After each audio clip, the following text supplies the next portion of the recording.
står vi her på Ydinge Skovhøj, som er Danmarks højeste bakke.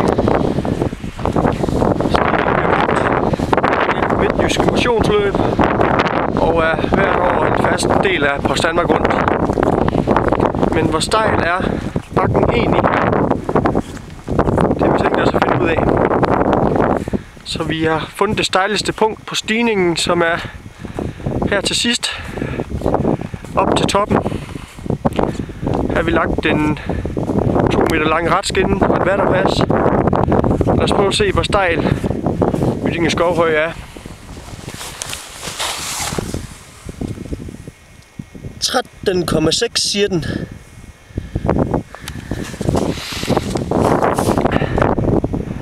Så det er jo rimelig stejlt, når man kommer helt ned fra bunden af. Og man skal slutte deroppe. Vi siger tak fra Ydinge Skovhøj.